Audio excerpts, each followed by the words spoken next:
All right, hello everyone, and welcome to virtual office hours. So please, if you have any questions, just type in a comment, and I'd be happy to help. Okay, let's see if it works.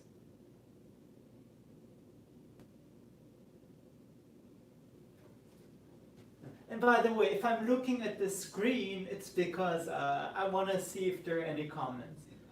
Oh my god, I can see myself on the computer. That's so cool. And let me see what happens if I type in a comment. Hello, Peyam. You're amazing.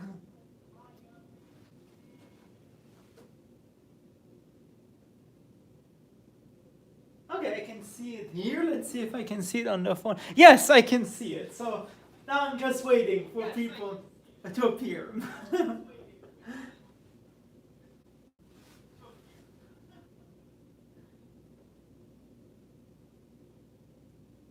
Oh, people are watching. That's good. But,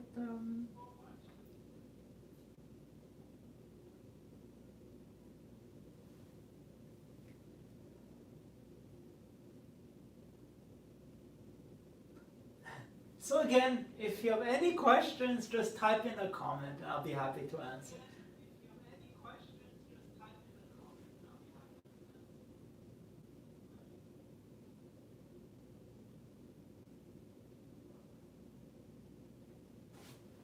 Don't be shy.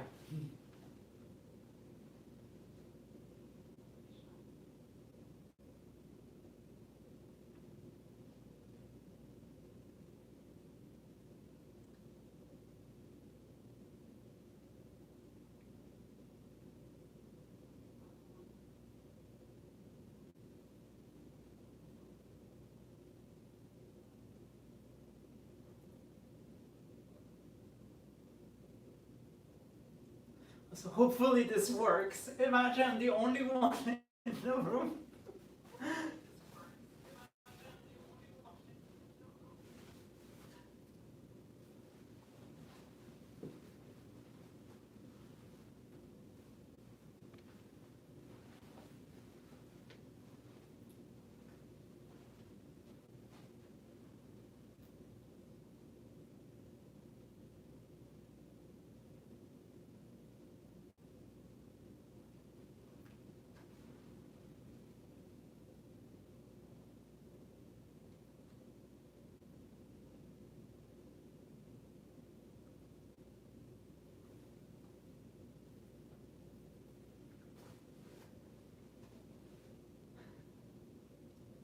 It's so crazy because whenever I do something on the phone, I can see it on the laptop like 3 seconds later. So I love that lag.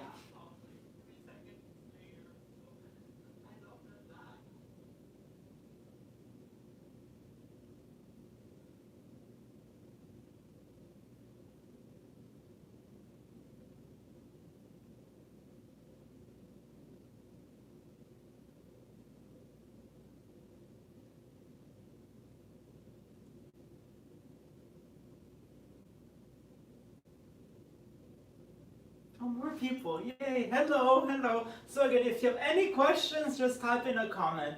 I'll be happy to answer.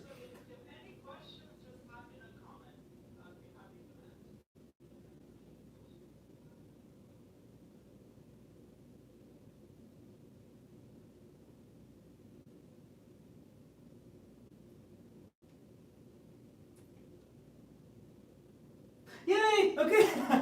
So, oh, it is. Okay.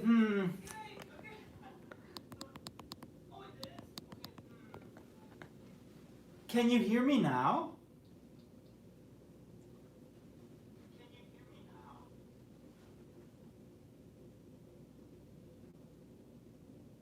No, you do not need an iClicker or a Scantron.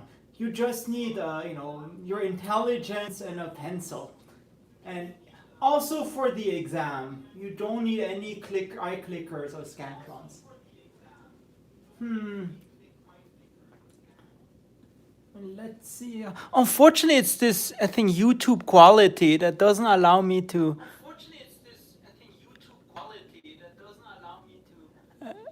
have a better voice.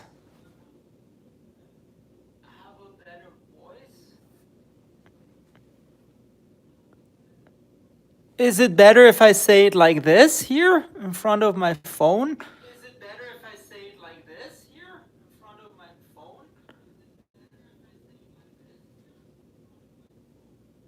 Okay, perfect. I mean, I do have a microphone. Maybe let me try that out and then see what happens.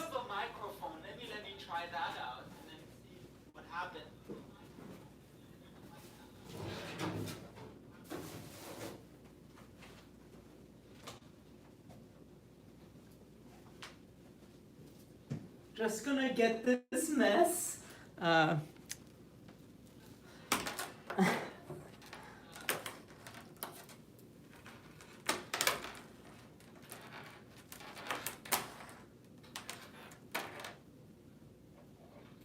Wait, how does that work? Oh, wait.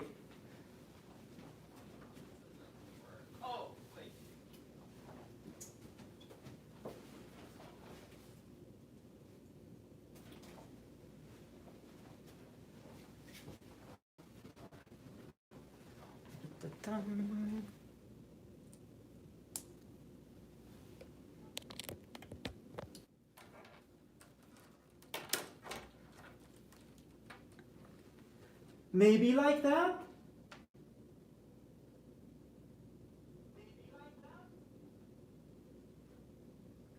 That's my microphone, so.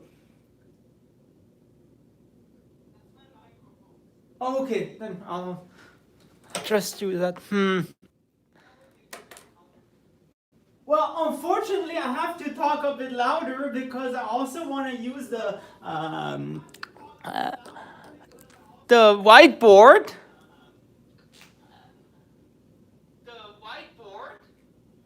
Okay, good. Okay, so the first entry in the product AX is a sum of products. So I'm not sure what they mean by the first entry, but in general it is true that it's a sum of products. Let's say you have, oh yes, okay, now I know what they mean. Let's say you have the matrix 1, 2, 3, 4, and you multiply it by x and y. Then we have learned today it is a linear combination. It's the same thing as a linear combination of the first two columns. So x times 1, 3, plus y times 2, 4. And then if you calculate that, that would be x plus 2y, and then 3x plus 4y. And what they're asking about is the first entry, which is precisely this. And notice it's precisely a sum of products because what is x plus 2y? That is 1 times x plus 2 times y. So it is, a sum of product of terms, namely x times the first entry plus y times the second entry.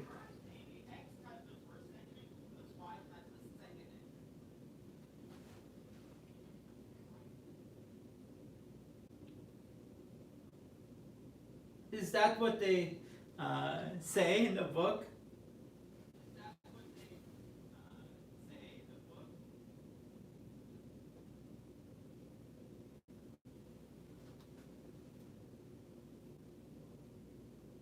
Excellent, yes, yes, yes. And in fact, it'll make more sense with dot products, which we'll talk about in chapter 2.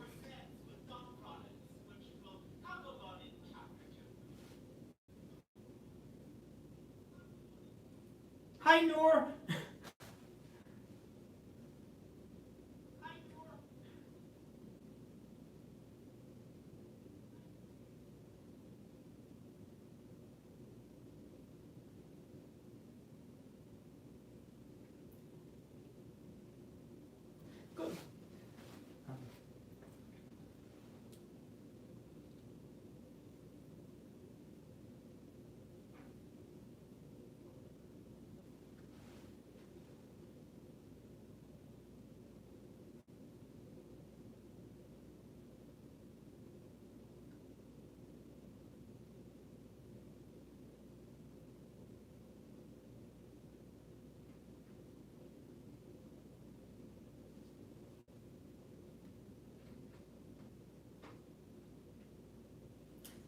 Any other questions, like linear combinations or how your day was? I had a pretty long day, but it went well.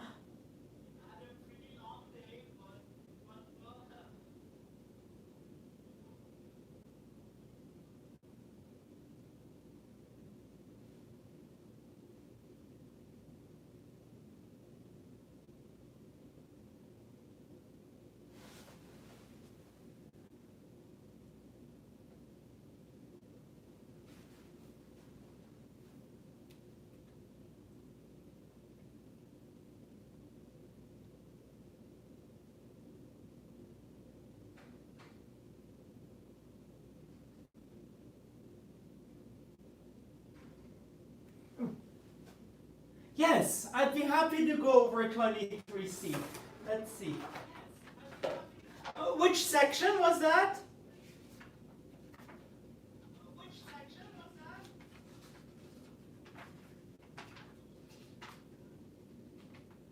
The 1.1, perfect.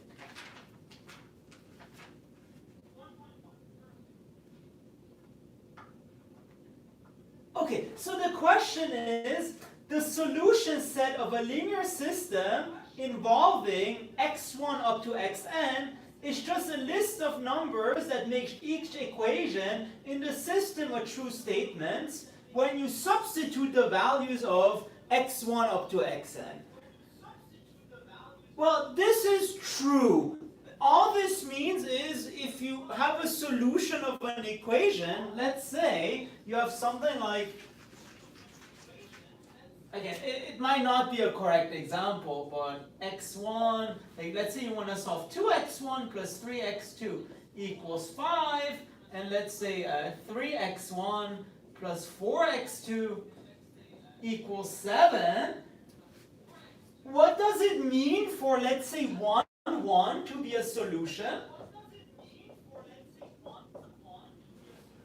All it means is that if you substitute 1 for x1 and 1 for x2, then you have a correct equation. Then the equation is satisfied. So indeed, it is true that, just by satisfying an equation means if you replace the variables with those numbers, then you have a correct equation.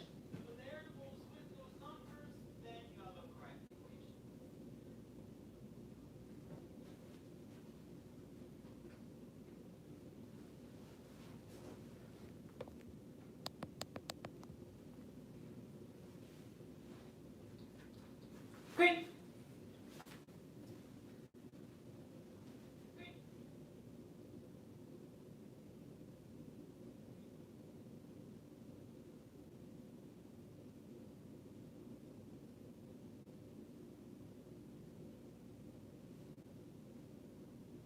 By the way, I think this is really fun. It seems maybe we could also do this for the exams. And although it might be probably more questions, like one after the other, but okay. 23E in 1.4.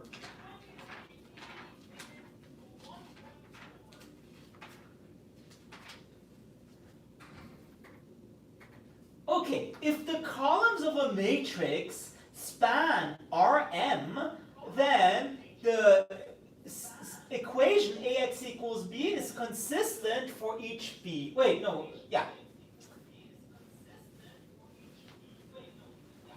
Okay, and this will actually make sense in, what's called, actually on Friday, but you still need to know this, I think.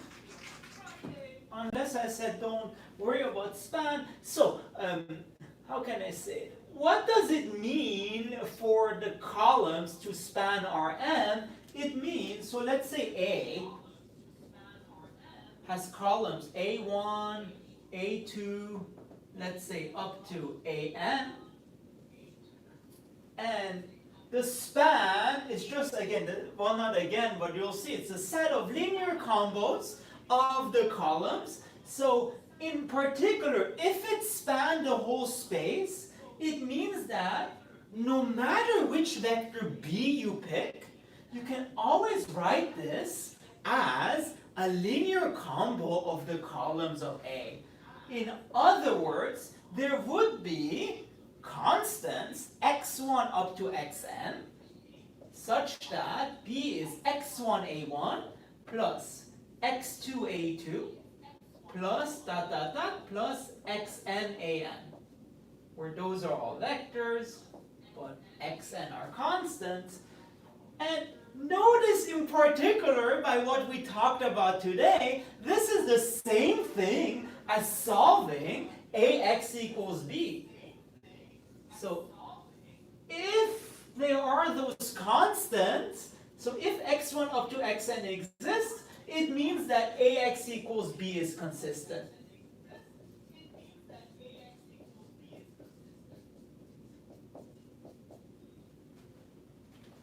And therefore it is true. It means that, if the columns span Rm, which means any vector can be written as a linear combo of those columns, it means it's the same thing as ax equals b being consistent for any b. And again, we will talk a little bit more about this on Friday. You're welcome.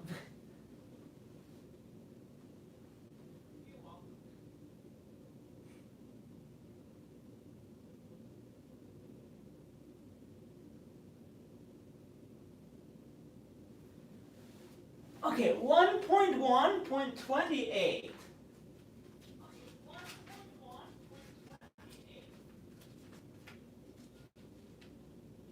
Oh, okay. Oh, that's a really fun question.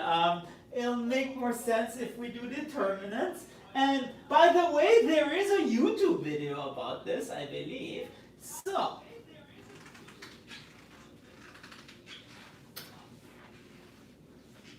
the question is, suppose you have the following system. ax1 plus bx2 equals f. Press F for linear algebra, and cx1 plus dx2 equals to g. And just to simplify, we assume that a is not 0.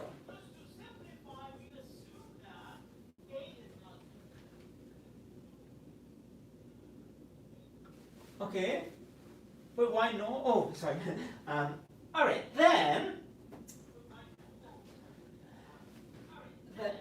Again, and the question is, for which A, B, C, D is this, I think, always consistent? Okay, then, as I said, if you don't know what to do in linear algebra, you just row reduce. So let's put everything in a matrix. So A, B, F, C, D, G. And well, it's always good, so we want to row reduce this. So as I said, it would be good to make this 1. Well, the way to make this 1 is to divide by A. And we can do this because remember, A is non-zero. And then if you row reduce, you get 1 B over A, and then F over A, and then C, D, G. And then the next step is you would like to turn this C into a 0, so you do times minus C. And then you get 1 B over A, F over A, and then, so this minus C, so 0, and then D minus BC over A. And then G minus FC over A.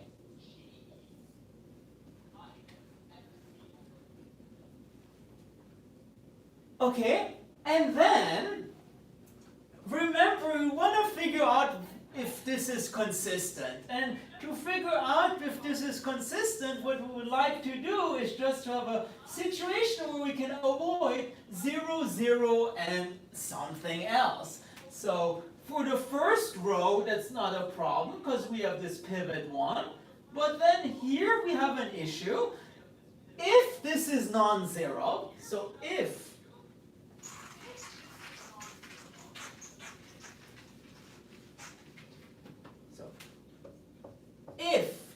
D minus BC over A it's non-zero, then we are done.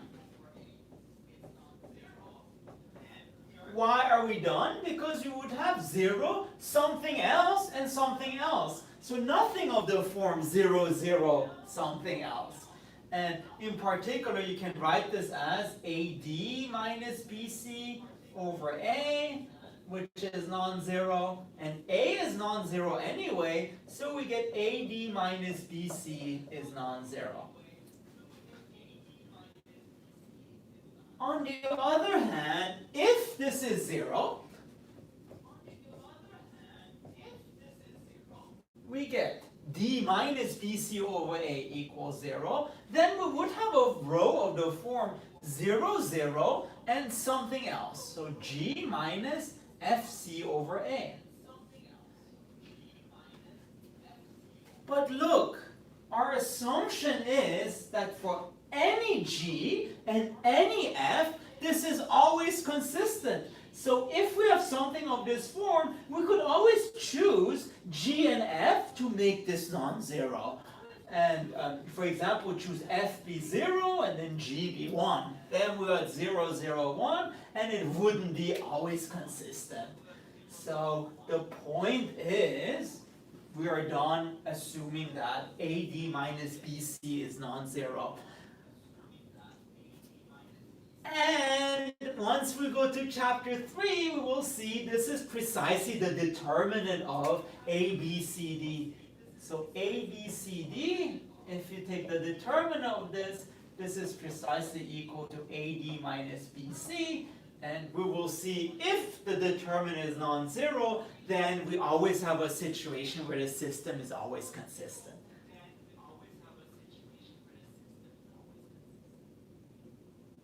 Cool.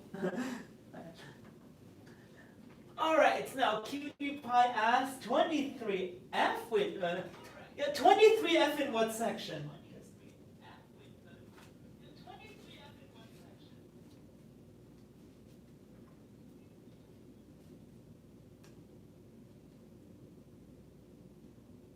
Okay, 1.4. Good.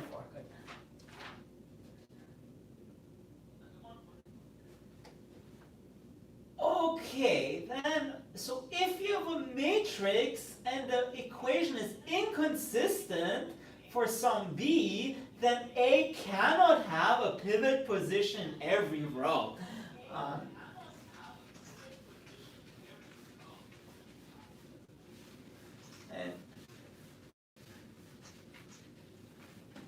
And this is just a little bit of logic, because we have seen that if A has a pivot in every row,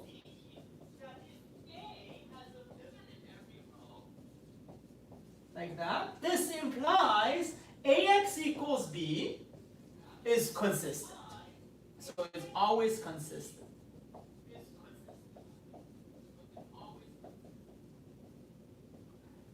And logically, what this implies is that, so if P implies Q, that's the same thing as not Q implies not P.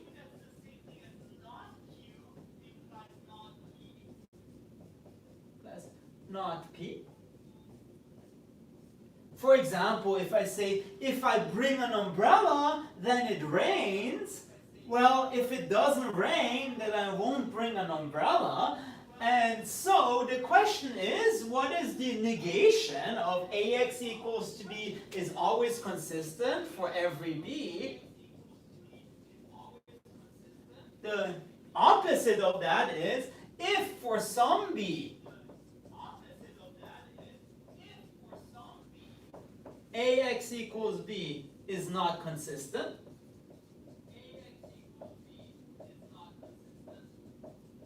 then A does not have a pivot in every row.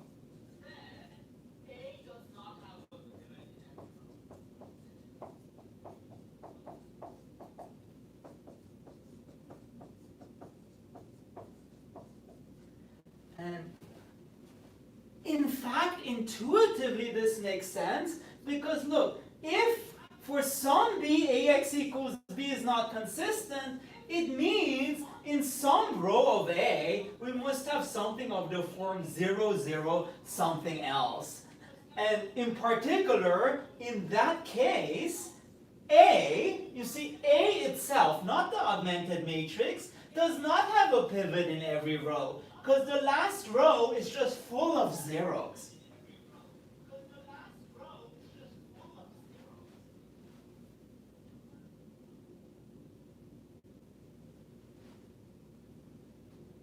So it's true, the answer.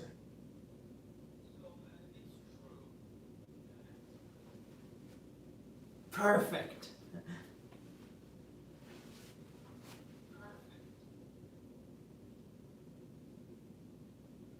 And can you hear me better, by the way? I'm trying to talk more loudly. Maybe that helps.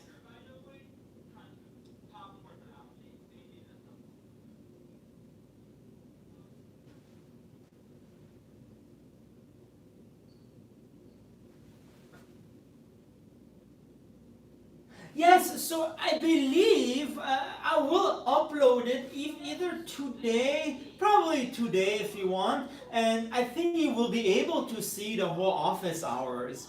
And in fact, whenever you want, it'll just be a YouTube video. But I have to see if I have time tonight to upload it, or else I'll do it tomorrow.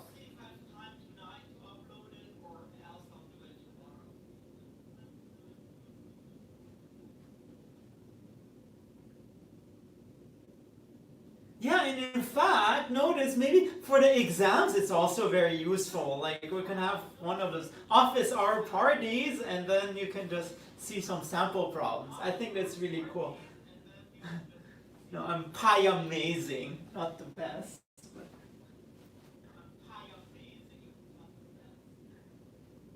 And by the way, I think it's useful because here's what happened. Usually, let's say I give review problems. Usually people, they keep coming, let's say for problem 1. And what's cool about this is that, for example, now I can just do problem 1 at once and everyone can watch it at the same time.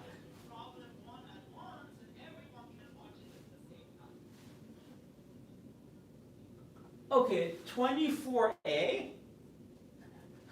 So about the quiz, I have absolutely no idea. So it's purely the TA who makes the quizzes and has control over them. So for any questions about the content of the quiz, always refer to the TA.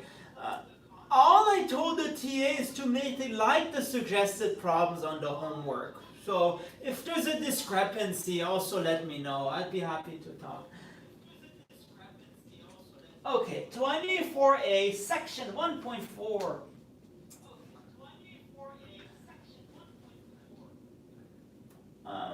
So every matrix equation, AX equals B, corresponds to a vector equation with the same solution set. What the hell is a vector equation? But I think it's true.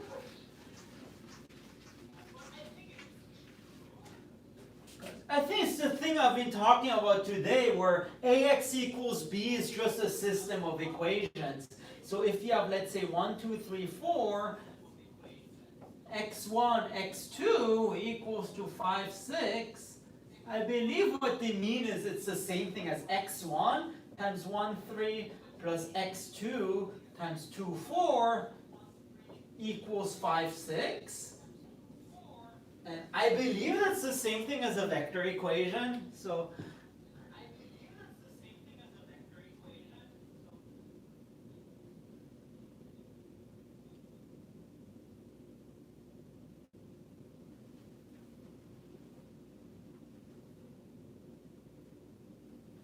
you're welcome.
And please, if I ever say nonsense, feel free to correct me. I'm literally just improvising right now, but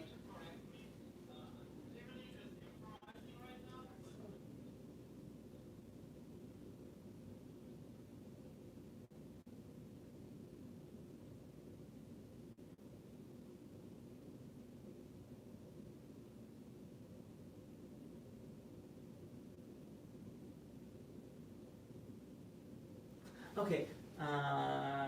24b from 1.4.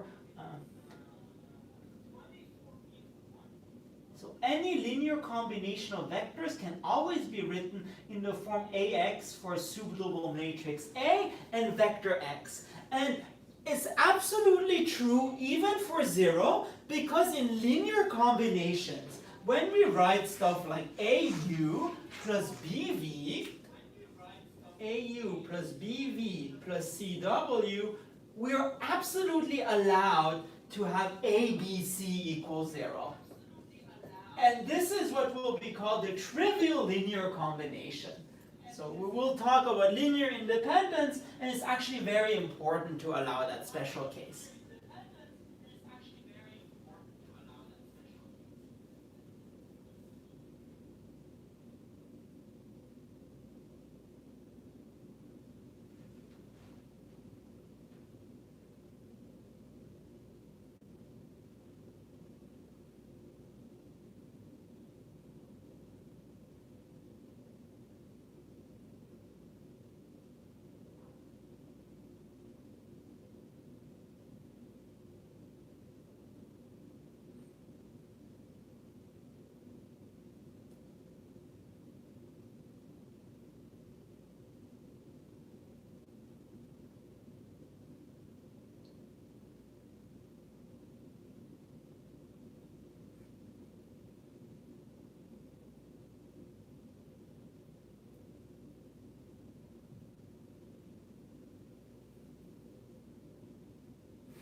Oh, it's already 6:35. So 10 more minutes left, and then unfortunately we have to call this a day because I also want to try this from my other class.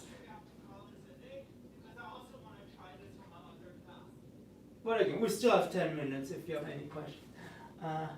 No, okay. Absolutely no calculators on the quiz or the exams. So I know it's annoying to make arithmetic errors, but this is why practice is perfect.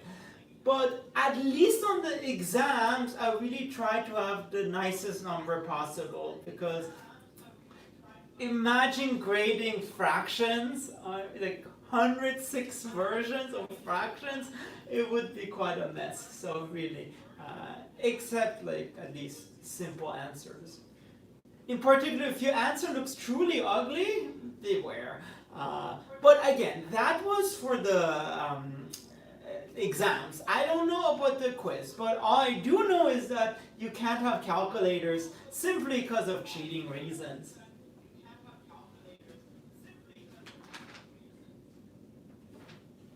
Okay, I guess, yeah, 25 section 1.4. So again, another sort of similar to what we had before. So notice, for example, what the problem says is that we have 4 times 5, 4, 5 minus 6, and then minus 3, minus 2, 2, and 1, 5, minus 3 times minus 3, minus 1, 2, equals minus 7, minus 3, 10. And the question is there some way to write minus 7 minus 3, 10 as a linear combo of the columns of this matrix. And in fact, you can do this precisely by what I talked about today, because this is really the same thing as saying minus 3 times 4, 5, minus 6 plus minus 1 times minus 3 minus 2, 2 plus 2 times 1, 5 minus 3 equals minus 7 minus 3, 10.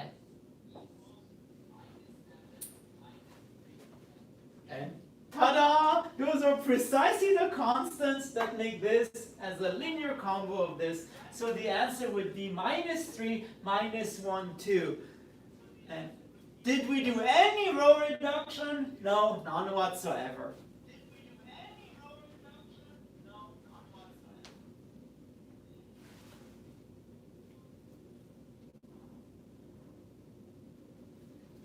And again, I want to emphasize, it's so important. This characterization is so important because we just went from an algebraic thing, ax equals b, to something purely geometric. Namely, writing this new vector as a linear combo of the old vectors.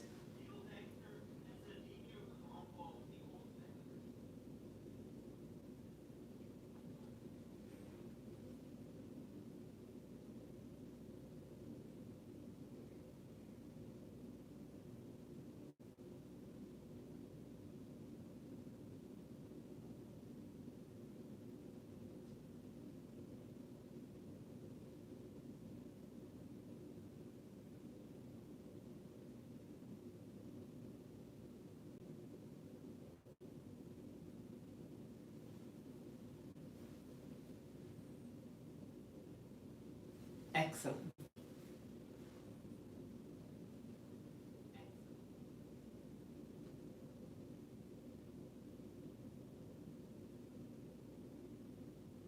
And this is fun. Maybe I should do this more often.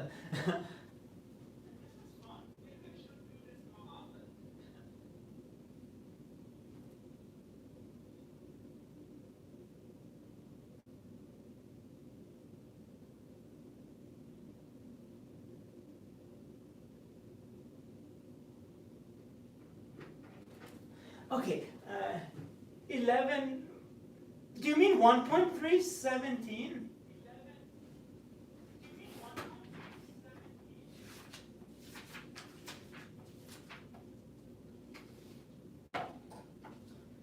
Let's see, and I'll get back to 31 and 1.4, but let me see. Okay, that's a great question, all right.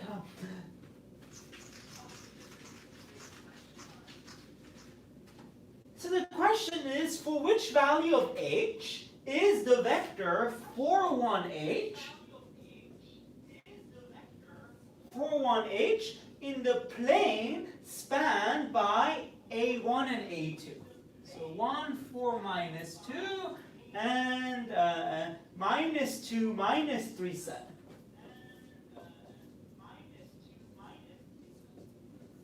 So the question is, again, if you're ever confused, just write down the definition. So the question is, for which h do there exist a and b such that this is true?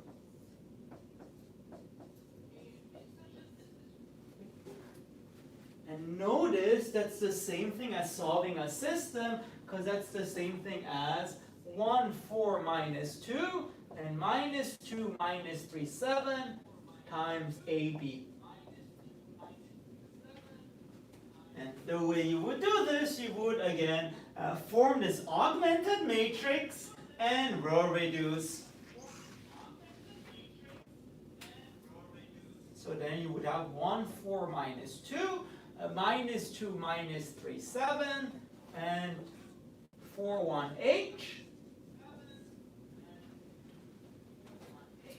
And then you row reduce, so then we quickly do that, so times minus 4, and then times 2, then we get 1 minus 2, 4, and then 0, 8 minus 3, 5, minus 16, so minus 15, and then 0, minus 4 plus 7, 11, 8 plus h.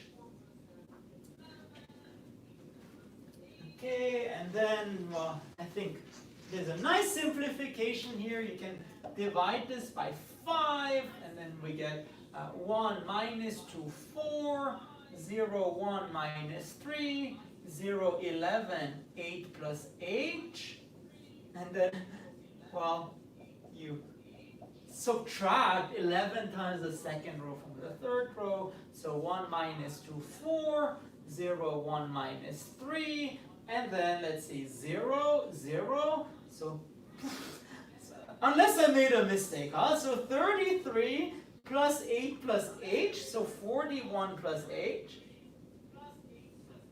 And notice what we want there to exist a solution. So basically, unless h equals, unless this thing is 0, we have a problem, because then we would have something of the form 0, 0 something else, and that would mean h is minus 41.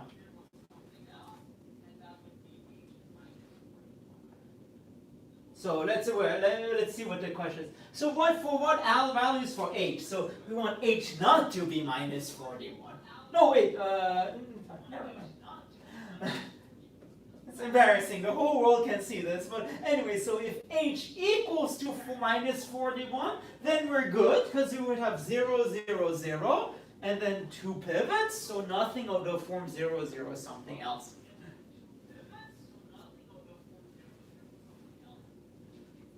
Okay, and last question of the day, I guess, so 31.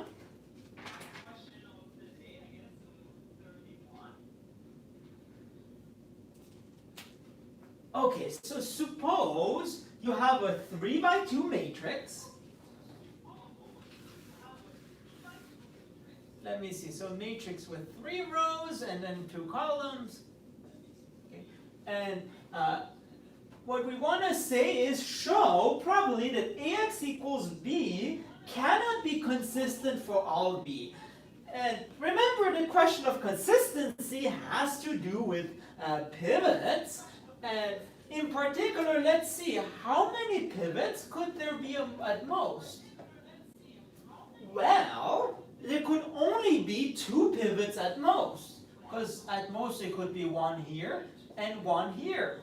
And then, well, anything that doesn't have a pivot is just a bunch of zeros. So, which means, if you choose B wisely, then you might have an inconsistent system. So, if you choose B such that eventually you get something like 0, 0, 1, then we have a system without a solution. Namely, this system here.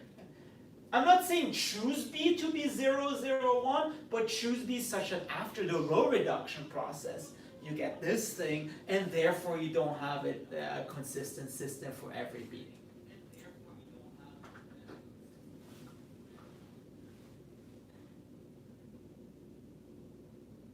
All right, any other super quick questions? Because otherwise we have to call it a day.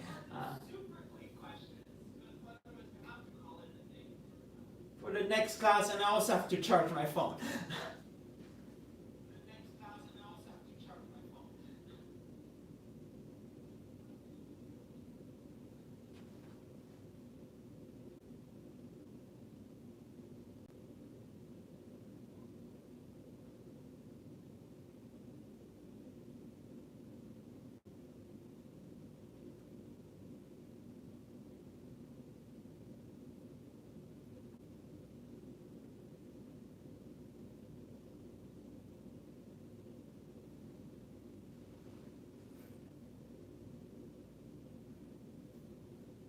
All right, if there are no further questions, I will call it a day. Thank you so much for doing this. It was a lot of fun. Maybe I'll do it more often. We'll see. Definitely before the exam, so it would be great. Alright, and also remember I have office hours tomorrow in the afternoon if you want to see me in person. And if not, I will see you on Friday. So goodbye. And thanks for watching. And if you're not in my class and you might be watching, please make sure to subscribe to my channel. Thank you very much.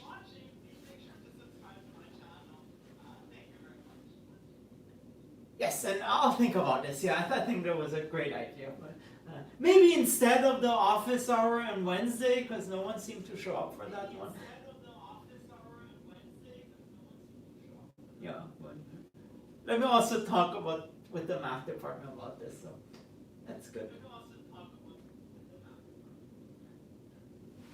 Okay, so bye.